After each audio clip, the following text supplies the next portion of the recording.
Okay, here just to explain this lick first. And basically what it is, just a descending group of 6 on 2 strings. And the picking pattern, well, the frets firstly will be fret number 20 with a little finger. Okay, it's very important that you use your little finger. And that's the first note, so fret number 20. Then it's fret number 17 on the same string. This is all on the high E string, by the way. So 20, 17, and using my middle finger for that note there. And then fret number 15 finally with my first finger, all on the same string. So that's 20, 17, and 15.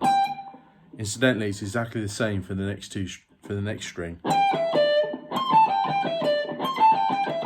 So that might be a good exercise there, just to get sort of your fingers working on that part of it. I'm using alternate picking here, so I'm using a downstroke, upstroke, downstroke, upstroke. It's the same note, by the way. So this makes it sound quite strange. So down, up, down, up, down, up. So once you've done that first 6, like that, 1, 2, 3, 4, 5, 6, you then repeat the B string again. Then you change position to the next load of 6,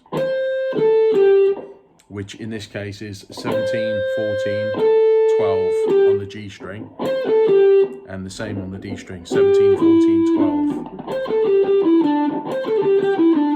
Okay, so far. Okay, then you repeat that note there again. So you got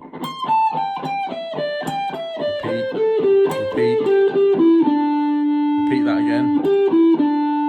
So you basically repeat each string once you get past that first string. It's the only note, the only string that doesn't get repeated. Repeat, repeat, repeat. Finally, the A string and the low E string. And that's 15, 12, 10. And of course 15, 12, 10 again. So the whole lick.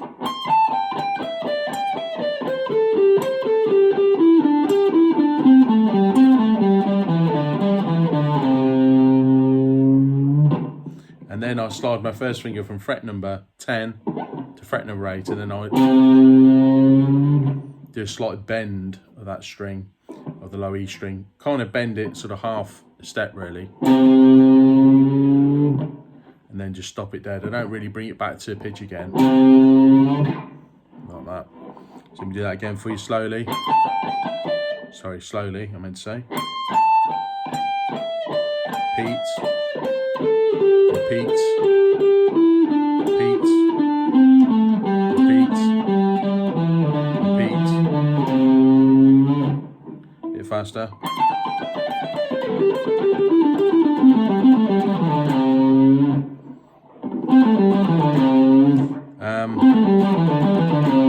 In fact, I don't think I'll repeat that last. I'll just think about this now.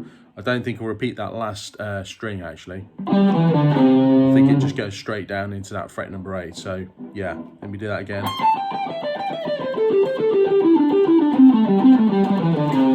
Yeah, so the last string isn't repeated. So the first string isn't repeated, and the last string isn't repeated. If you stick to that, you should be fine with that lick.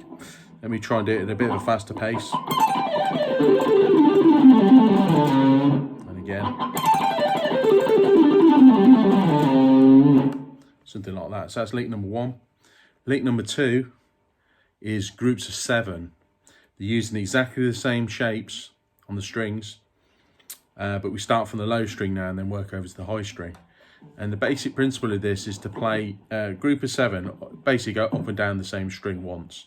So you got 1, 2, 3, 4, 5, 6, 7. And you go to the next string, do the same thing. Next string, this is obviously in the set of pentatonics that we're doing. And then move up position again. And then I'll finish down that high 22nd fret. And then I'll do, and that was 20, 21, and then 22 on the B string. It's a little bit tricky for me. It's a Telecaster. It's got like a massive, you might do better off with an Ibanez or something. But so let me just do that lick again slowly.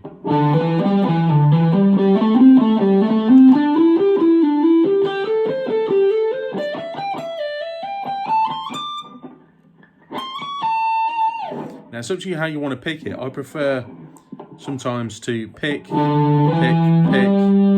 pick, pick, hammer on, hammer on.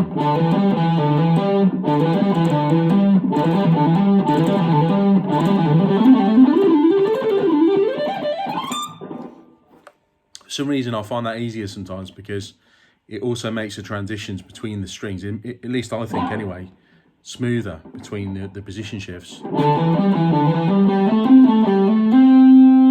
if you think about it, if you're hammering on those last three notes, it gives you more time and more ability to mute the strings better as you change strings, and then you can accent that first group of notes. It's just entirely up to you though. You can pick every single note if you want.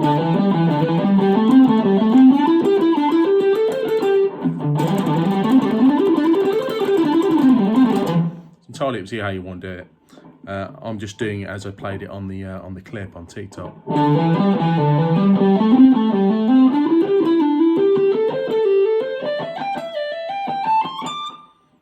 And use quite a strong upstroke on that last note, and then just try and do that a bit faster.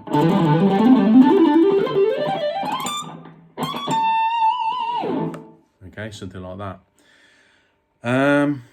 Hopefully that was useful. One thing I'd say with these pentatonic things, it's definitely worth exploring different shapes, and also trying sort of repeating ideas as well on the 2-note per string stuff. What I like to do sometimes is use repeating what Gary Moore used to do.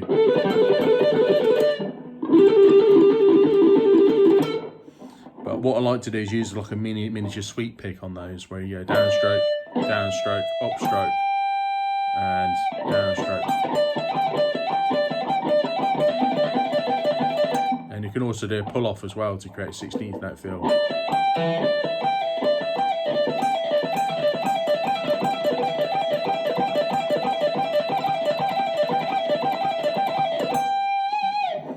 Sounds better with a flat 5 for some reason.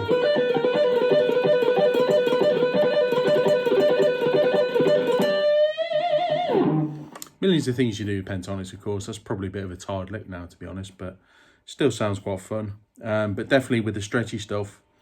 The cool thing about the lick I played was that you're using the same shape all the way through. So if you have this shape here, you can do the same thing on every set of strings. Oops.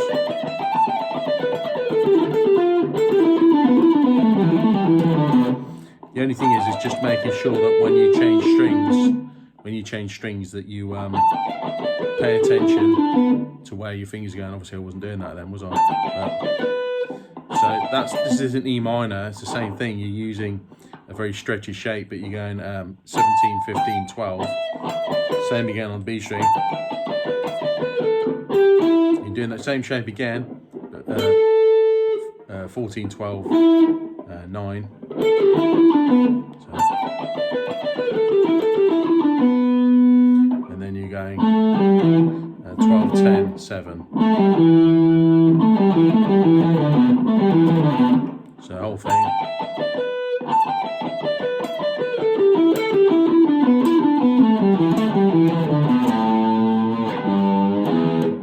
I've not played this one before, so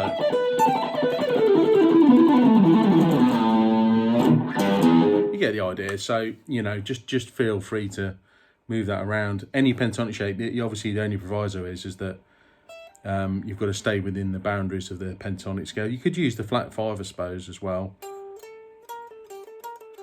The only problem is the flat 5 isn't on every single string, so you'd have to maybe use. Then you're back to a 3-note per string modal thing, you know, so it's a bit pointless. But you get the idea, and also helps as well if your guitar's raised up a little bit, and you're sort of pushing out this part of your hand in front of the neck. That can help with the extension. And just try and keep relaxed, but also try and keep a little bit of pressure on the pick, because you don't want it to flap around too much. So you want to, especially when you change your strings or accenting something, you want to make sure that the simple thing I do is I just make sure I hold the pick a little bit tighter when I want to do that. I don't necessarily whack it any harder. I just literally hold the plectrum tighter, and that therefore it doesn't move as much. There's various ways to do it. Paul Gilbert will use the dipping sort of method, where he uses more of the pick to hit the string. So there's that way of doing it, the Paul Gilbert way, which again, you can't argue with Paul Gilbert. It's one of the greatest electric guitar players of our time, really. At least I think so. Or the holding the pick tighter method, which is what I like to use. Anyway, hope that's of some use, and thanks for listening. Cheers, guys.